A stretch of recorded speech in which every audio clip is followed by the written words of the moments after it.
Wow, pura vida, mi gente. Thanks for tuning in once again. I really appreciate you guys taking the time to do that. Much love and respect to you. Shout out to everybody that's listening right now. Thank you. We're gonna go ahead and continue reading this book. There's been a lot of drop we got from it. We're literally almost done. We got like two or three more chapters, so I just wanted to get through it with you guys, so we can get on to other books, so we can create more content, and eventually we're going to put all this together, all the different sources together, right? And this book again is called Researches into the Lost Histories of America, or the Zodiac, shown to be an old terrestrial map in which the Atlantic isle is delineated so that light can be thrown upon the obscure histories of the earthworks and ruined cities of America. And this is by W.S. Blackett from 1884. We're going to go all the way to page 287. We're going to continue where we left off. We are in chapter 30 of this book. All right, we got a lot of drop.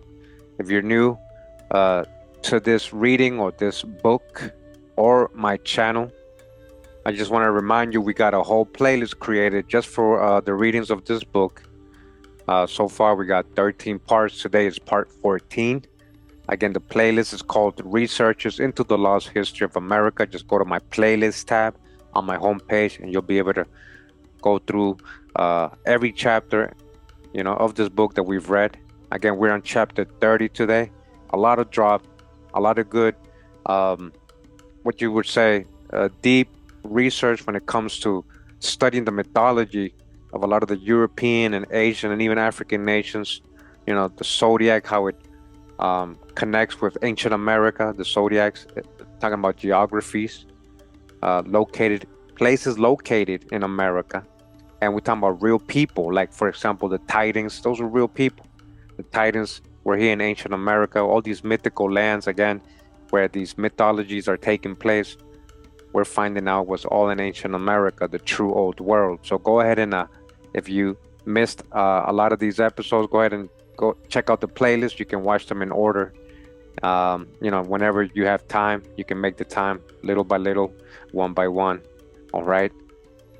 So again, we are on chapter 30 of this book, and it says here, the Manoas and Canopas of ancient Peru, considered in the position they occupy in the idolatries of many nations of the world. The influence they're talking about, right?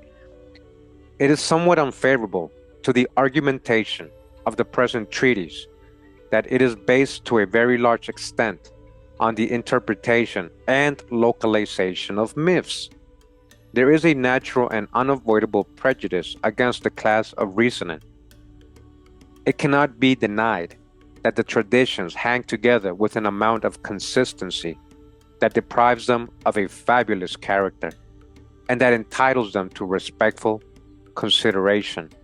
Still, it requires long study, extended research, a lot of study and a lot of research is what you've been doing in the last 8 years, and persevering thought to classify and arrange the legends so as to secure for them a thorough belief.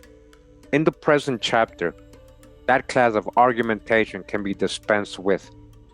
The remains of ancient art, even in the rudest forms connected with semi-civilized races, stand upon a very different basis to the concealed histories of people who had two modes of writing, one for themselves and another for the general public. Art cannot well be turned into allegory. It is an argument to the eye and not to the reasoning faculty. It is a poor evidence by itself and leads to the most uncertain conclusions. But when there are histories of any sort, even those of an esoteric character, art carries with it what may be justly called ocular demonstration. In the study of Peruvian antiquities, the vase forms a most material factor in every question. It has already been found to be the special emblem of the demon gods. It forms the main feature in the curious Japanese tradition of Mari Gashima, where the Peruvian vases, with their short necks, can be easily detected as the produce of the sunken island of the Pacific Ocean. It would seem that the art of pottery is native to South America. All right, the art of pottery most likely might come out of South America native. The celebrated traveler, the Baron von Humboldt, has given an interesting and instructive account of the practices of the South American Indians with regard to painted pottery. He says, Volume 2, page 308, the Indians of Maipure often painted before our eyes the same ornaments we had seen in the cavern of Ataripe on the vases containing human bones. They were figures of crocodiles and monkeys, etc. I might hazard the hypothesis that the type had been brought thither in the great migration of the American nations from the northwest to the southeast. The Maipures execute with the greatest skill ornaments formed by straight lines. Among the Maipures, the making of pottery is an occupation by women. The colors used as oxides of iron and yellow and red ochres.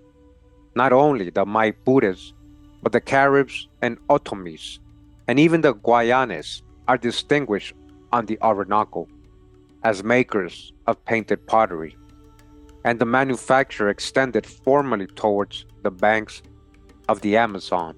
All right, talking about all these different nations in this region of the Orinoco, northern South America, and the Amazon. Again, in the forests of South America, which extend from the equator as far as the 8th degree of north latitude from the foot of the Andes to the Atlantic, this painted pottery is discovered in the most desert places, but it is found accompanied by hatchets of jade and other hard stones, skillfully perforated. No metallic tools or ornaments have ever been discovered, though in the mountains, on the shores, and at the back of the cordilleras, the art of melting gold and copper, of mixing the latter metal with tin to make cutting instruments was known. Metallurgy, all right, came out of ancient America. That's one of the things American Indians contributed to the world, is in the encyclopedia. We've shown in very old videos I have. The Incas of Peru had pushed their conquests and their religious wars as far as the banks of the Napo and the Amazon, where their language extended over a small space of land, but the civilization of the Peruvians, of the inhabitants of Quito, and of the Muiscas of New Granada never appears to have had any sensible influence on the moral state of the natives of Guyana. It cannot escape notice that in the last chapter there is frequent reference to death and the dead. Minos is judge of the dead, sitting in the middle of the shades. This remarkable feature in the myth of Minos adapts itself curiously to Peru and the institutions of the land. Among the practices which were noticed by the Spaniards, there were none more remarkable than those which related to the funeral customs of the people. There appears to have been a sort of superstition and regarding deceased ancestors as a sort of family gods. Instead of burial, a parent was preserved in a state of mummification, or as a skeleton, or the bones were preserved in vases. Hence it is said that mummies were found by millions. Egypt could not have had more. All right? Mummies were found by the millions, and Egypt didn't have more. There's literally telling you right here. In the accounts given by early travelers, these mummies and skeletons or household gods have the name of Malquis or Manaos. All right, we are talking about America. Millions of mummies found here, more than in so-called Egypt. The institution appears to have excited the ire of the zealous priests and monks of the Roman Catholic Church, and when reported to the heads of the church in Spain, Father Arriga was selected and sent to New Spain with express instructions to destroy everything of this sort, and they are reported to have demolished 617 of these Manoas, all right? See what the Europeans were doing, destroying, desecrating tombs and burials and temples of the ancient world of America here in the Amazon. This curious superstition carrying, as it does, the native Peruvian world of Manaos, naturally recalls the reference made in the same sort of superstition in other lands. When the Manaos of the Peruvians are put into comparison with the manis of the dead, listen, Manaos or manis, the same thing. It is sufficient to excite some astonishment to find that this peculiar practice had in Peru the same word or name as in Asia and Europe.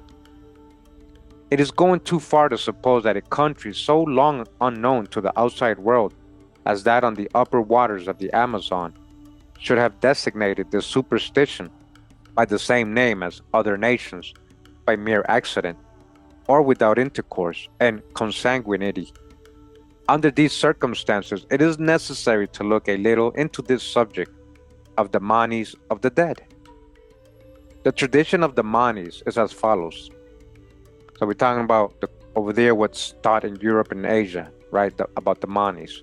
A name generally applied by the ancients to the souls when separated from the body. They were reckoned among the infernal deities, generally supposed to preside over the burying places and the monuments of the dead. They were worshipped with great solemnity, particularly by the Romans. Their augurs always invoked them when they proceeded to exercise the sacerdotal office. Virgil introduces his hero as sacrificing to the infernal deities and to the manis, a victim whose blood was received in a ditch.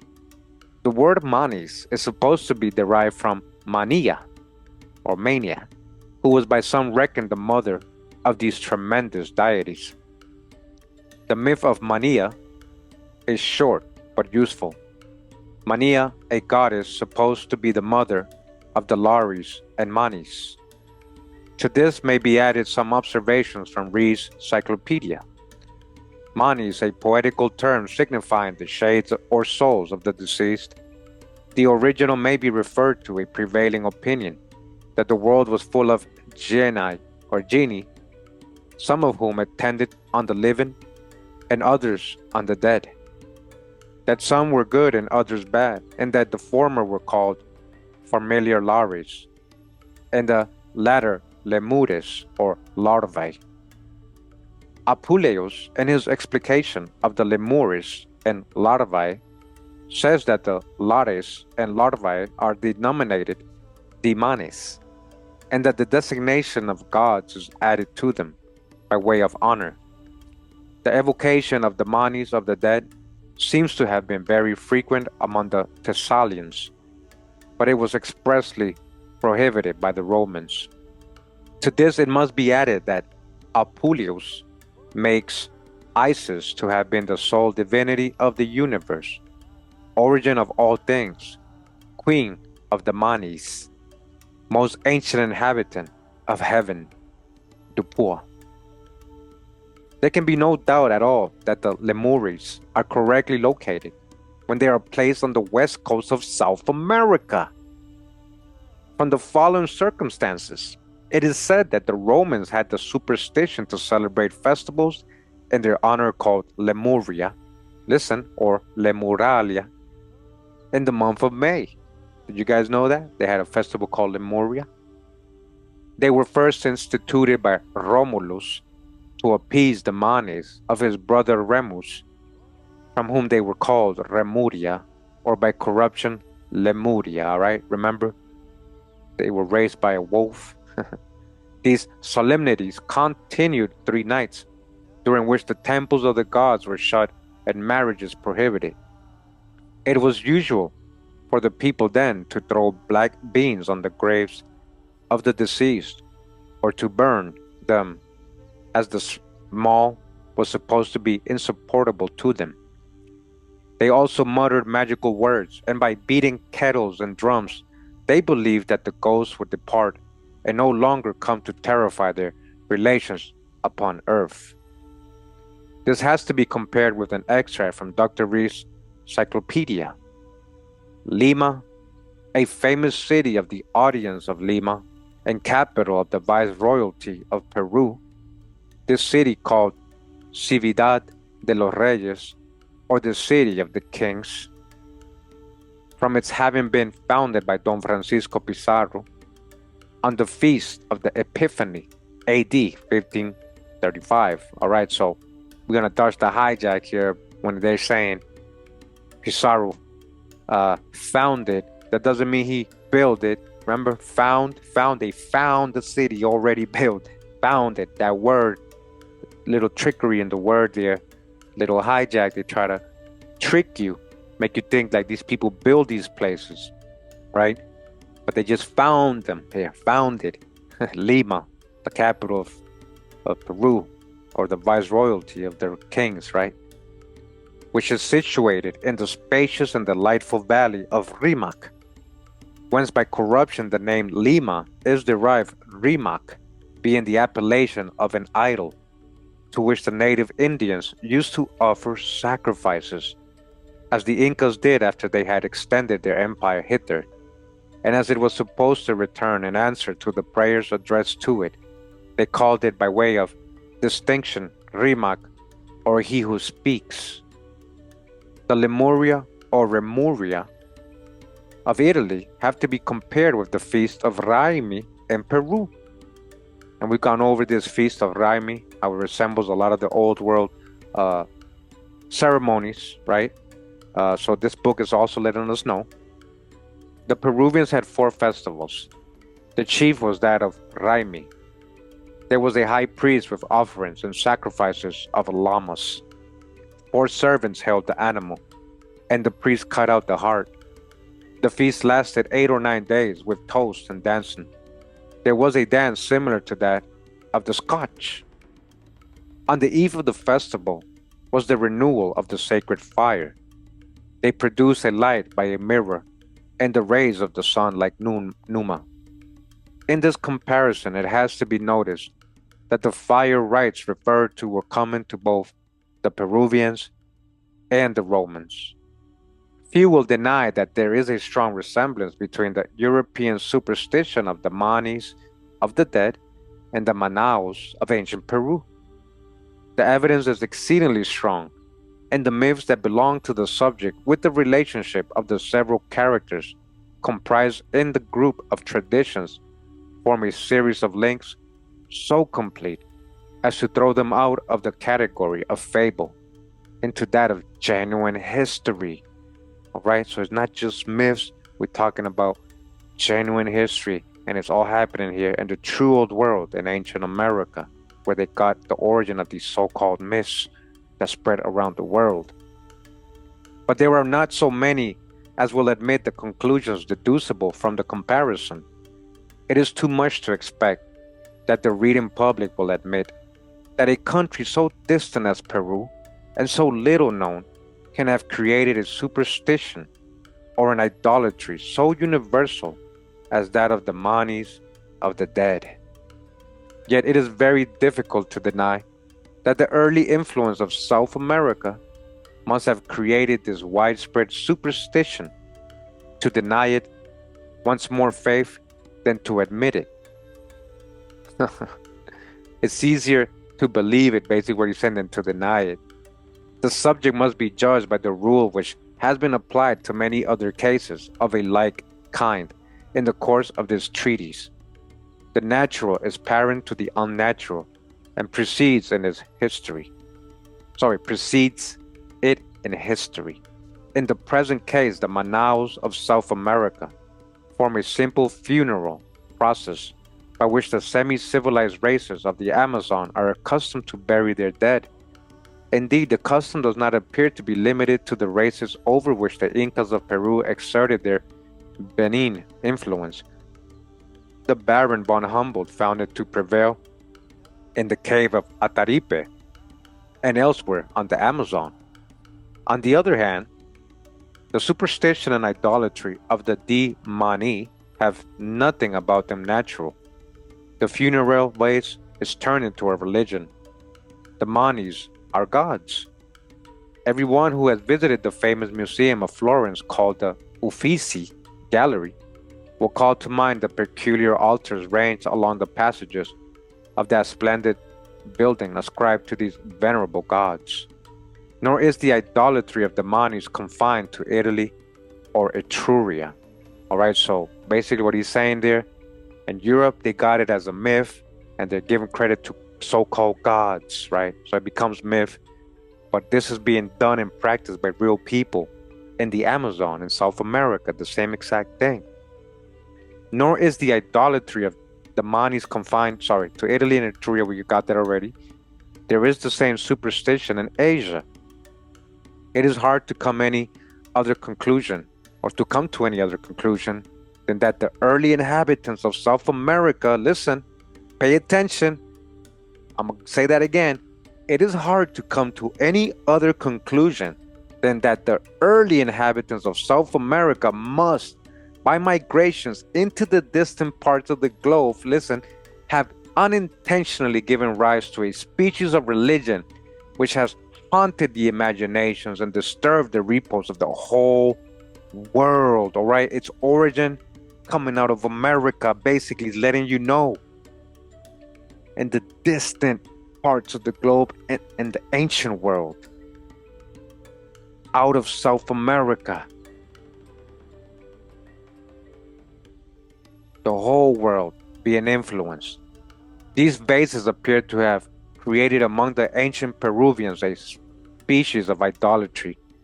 It is said that at Sanacamorma, in the territory of Chanca, they occupied a cave, like the idols already referred to as in a cave. There was a large jar in the center of 8 painted or pictured jars and 2 cups of clay, which the Indians pledged to the waka or idol. In the religious festivals, the Indians covered it with clothing like payas. The 3 central vases are here given. Mr. Hogg says that under the collection name of Canopa or Chanca, they meant all minor deities worshipped by families or individuals. The word itself is a Quichua word, the native language of Peru. Now, doesn't the Quichua or Quichua sound like Quechua? Like, the Mayas? Every small stone or piece of wood was worshipped as a Canopa. They were buried with their owners or hung upon the neck of the corpse. Sometimes they had a human figure. Those most esteemed were made of bezoar, all right, stone or quartz. So these are some examples, says here, vases in Peruvian cave. I remember the video I did on the vases that they found in the mounds, how they resemble literally exactly like the so-called Egyptian ancient pottery or vases they had supposedly found over there. Literally exact same. We've gone over that. So now we got these other special vases in South America, which resemble other parts of the old world. The form of the Canopa was derived from events which had influenced their lives. Dolls or puppets of corn or roots were used. Many were made of basalt or clay or silver. They were without feet and had a cavity for the corn used in the sacrifices. One that was found was a silver sheep. These Canopas seem specially to have excited the indignation of the Spanish priests, or there must have been a prodigious number of them in the country, for it was reported that Father Arriga destroyed no less than 3,418 of them. You see what they did? Destroyed these vases, very important ceremonial archaeological artifacts. They destroyed them. 3,000, just this guy alone, Father Arriga. This word Canopa naturally attracts to itself more than usual attention, inasmuch as it is not at all unknown in the old continent. On the contrary, it forms a very conspicuous object in the idolatry of the world. The so-called Egyptians in particular used the word to denominate a beneficial spirit or tutelary god under the form of a bird or human head. Now, this use of the word is very nearly the same as that of the ancient Peruvians, just like the ancient Peruvians. Considered by itself, it certainly is a very remarkable circumstance to find a word like this used in a distant country like Peru, with the same signification as that employed at the very remote periods of time in the valley of the Nile. That's the hijack, because Nile means Great River, and we're talking about ancient Egypt. We're just talking about ancient America too. The Mississippi is a great river. That literally means Great River in the Ojibwe Algonquin language. Supposing South America to have been unknown to the ancients, or to have had no historical or ethnological connection with the old continent, it creates the inevitable conviction that there must be something essentially wrong in modern notions of the old world and its histories. The following is the description of the Egyptian Canopus from the Mount Fagon or Fanson or Mount Saucon, accompanied with a picture from the Coptic zodiac. All right, so we're going to look at this image here. It says Genius of Amenti, number 1, and then Canopus, number 2. Canopus on a centaur. You guys see that? Canopus, a famous god, is nearly the figure of a pot or vase with the head of a man or woman. It was the god of water. They say that the Chaldeans formerly carried their god fire into all countries to show the superiority of their god over all others. Chaldeans, where is ancient Chaldea, guys? Don't forget, we're just talking about ancient Ireland. Chaldeans, right? Magi, wizards, just like Celts, Druids. There's a whole series we got on that. Make sure you catch up. The priest of Canopus advised a stratagem. He filled the vase with water, having waxed the holes. On this melting, the water extinguished the fire. The Canopus is marked with figures of Isis, Osiris, Anubis, crocodiles, hawks, monkeys, and scorpions. To this must be added from Dupuis that Canopus was the pilot of the ship of Osiris, or Menelaus. The Egyptian thought that the souls of the chief were in it.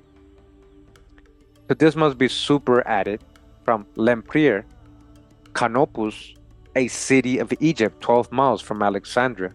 It is celebrated for the temple of Serapis, Thoth in another form. It received its name from Canopus, the pilot of the vessel of Menelaus, who was buried in this place. The description of Serapis has been given before. By the Egyptian, Serapis is Pluto. Serapis answers to Osiris after he had changed his nature. Pluto is called the sun, the great Serapis. Some thought him to be Aesculapius, others Jupiter. Serapis is a modified form of Osiris. It's not Egyptian.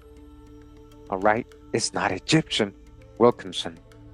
With these materials for the formation of opinions, it is not impossible to understand this obscure subject and to deduce from the study of a number of interesting conclusions respecting the origin and spread of idolatry, as well as the relative position of Egypt and South America in times of high antiquity.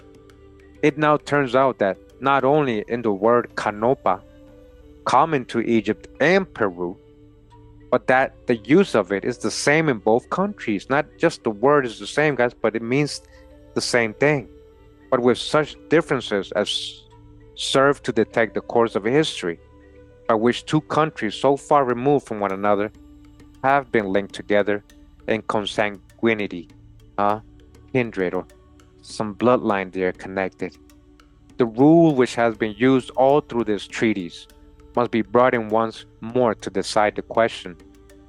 Listen to the, did Egypt give the Canopa to Peru? Or did Peru give it to so-called Egypt? Remember, the real ancient Egypt is in America, so yes, it's all the same. But there cannot be two opinions about the decision.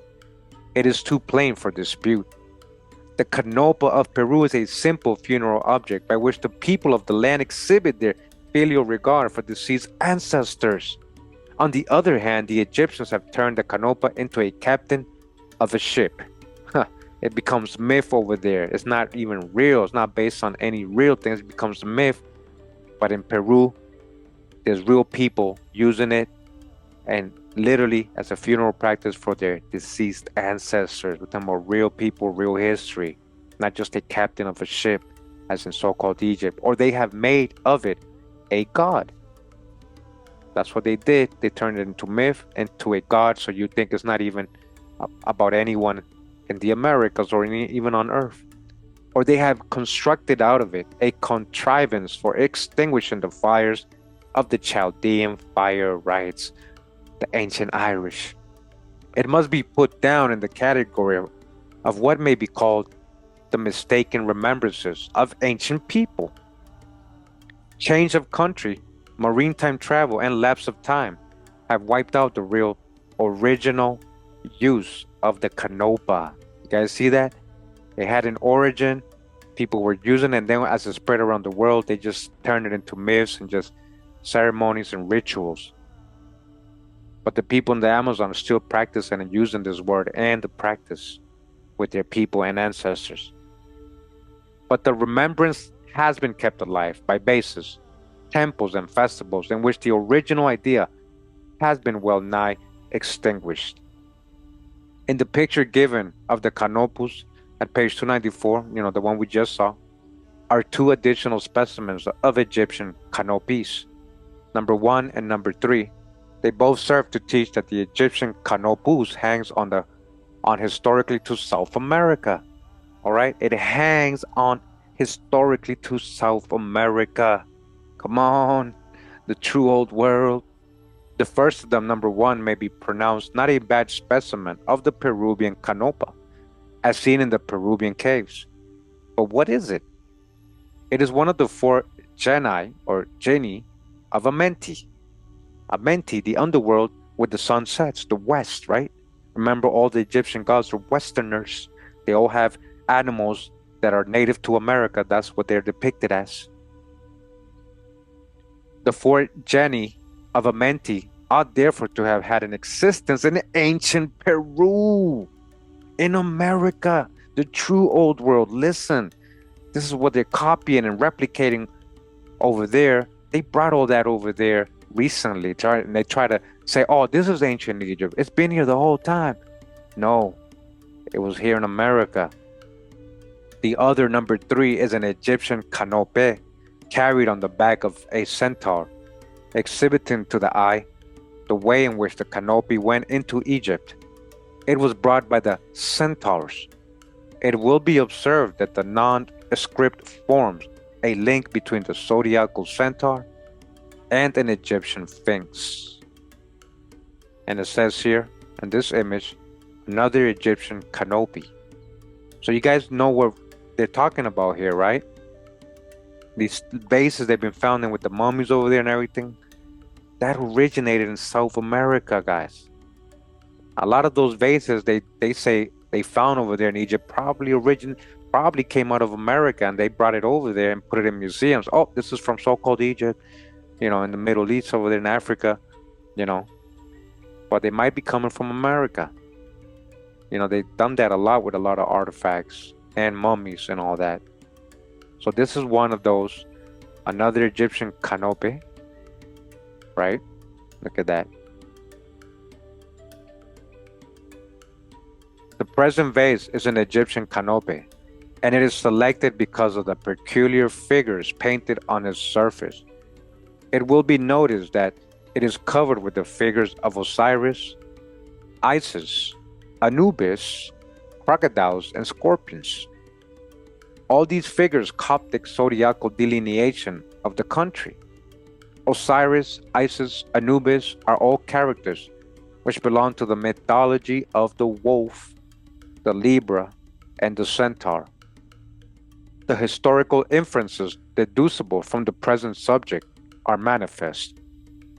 The history of Egypt must, to some extent, hang to the west coast of South America. All right, corroborating with so much other books, so much other research we've done, guys. There must have been migrations from that land. They must have come out of America. They must have had migrations from that land into the valley of the Nile, into Africa, not out of. Sufficient in extent and influence to have created a religion and given Egypt a god. All right, they created all these practices into the religion, mythology, and so-called gods. Nor it is difficult to see the way in which it happened. The tradition of the Canopus contains in it an explanation of the navigation by which the two countries were connected. The Canopus was the pilot of the ship Menelaus.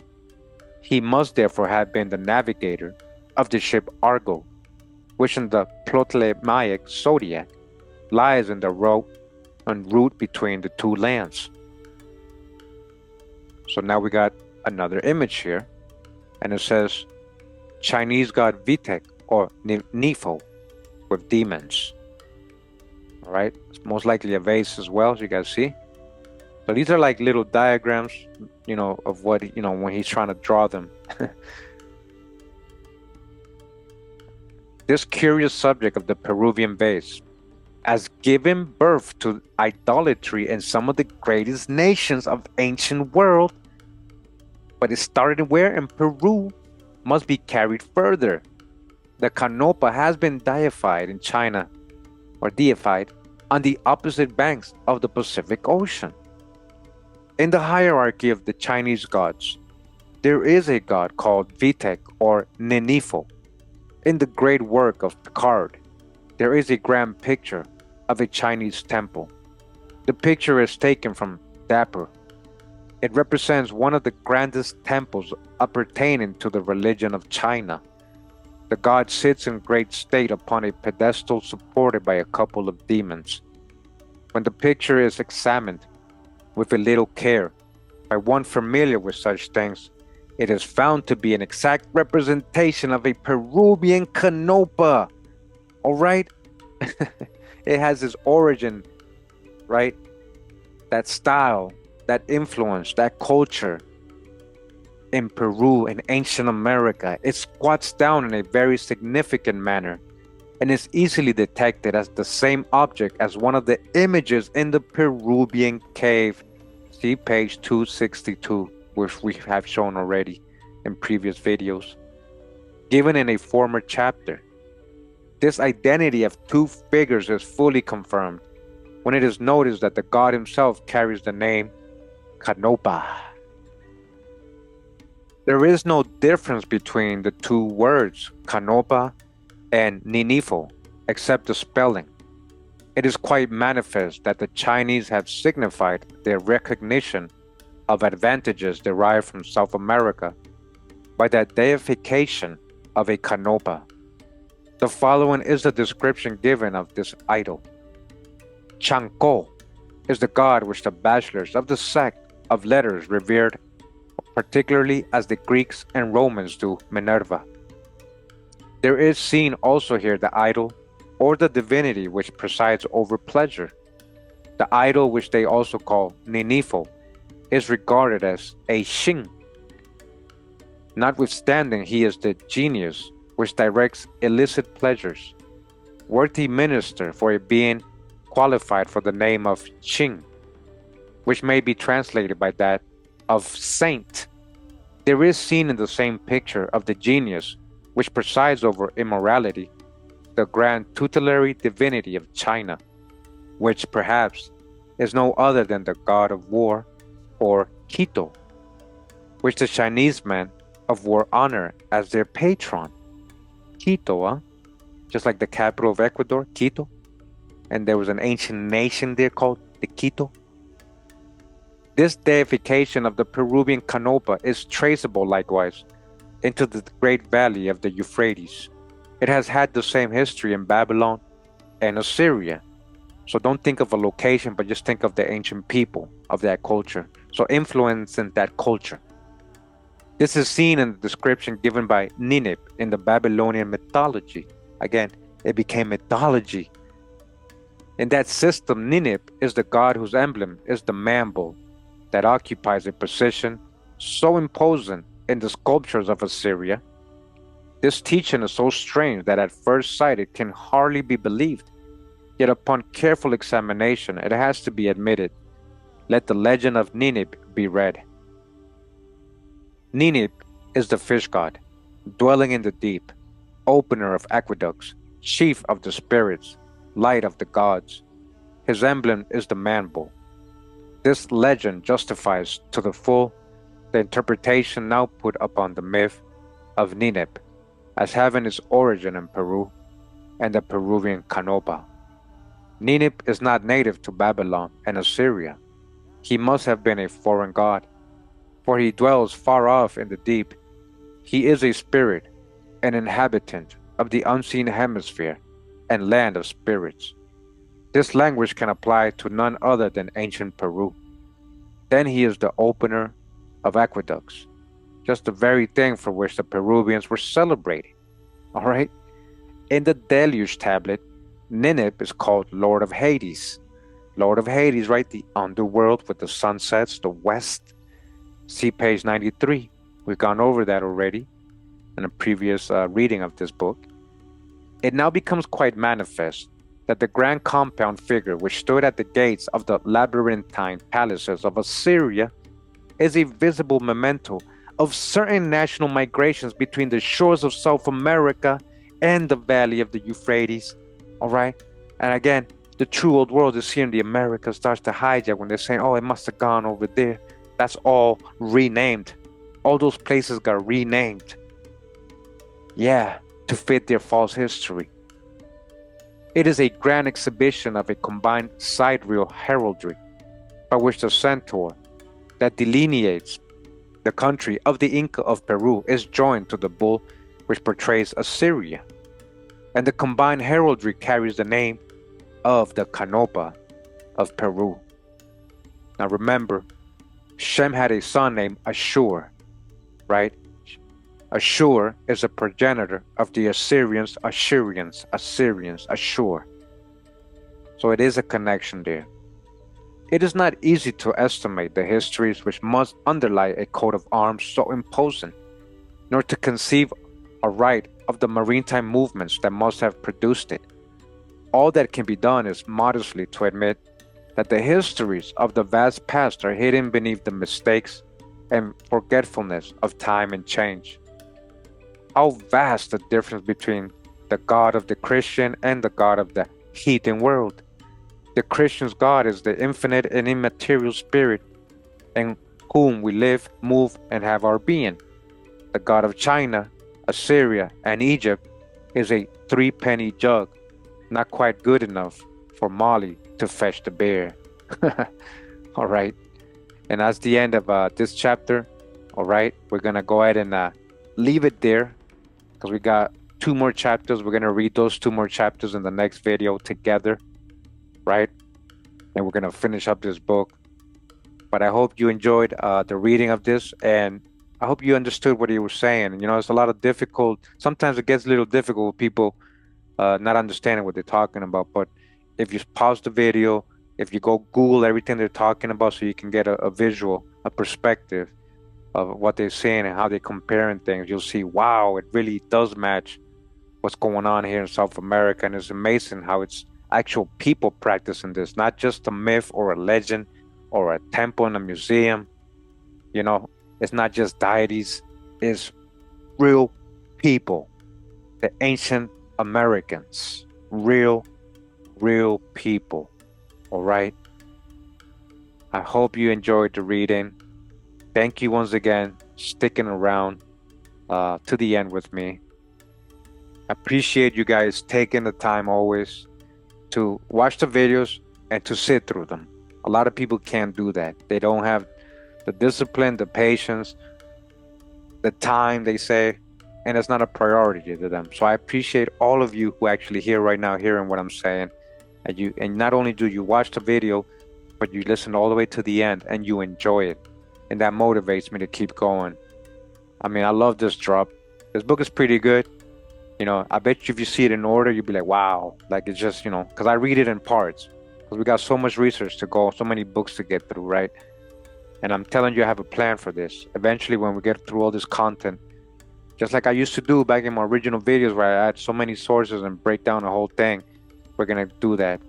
Again, we're creating content before these books are removed or disappear. Like, we know archive.org was shut down for almost 2-3 months recently. We don't want that to happen. And we want to make sure this is recorded for everybody. And it's here on YouTube. So as long as there's internet, it'll always be here. All right. So again, this was the book Researches into the Lost Histories of America, or the zodiac shown to be an old terrestrial map, in which the Atlantic isle is delineated so that light can be thrown upon the obscure histories of the earthworks and ruined cities of America. And we read chapter 30 today. Much love and respect. Pura vida, mi gente. Wow.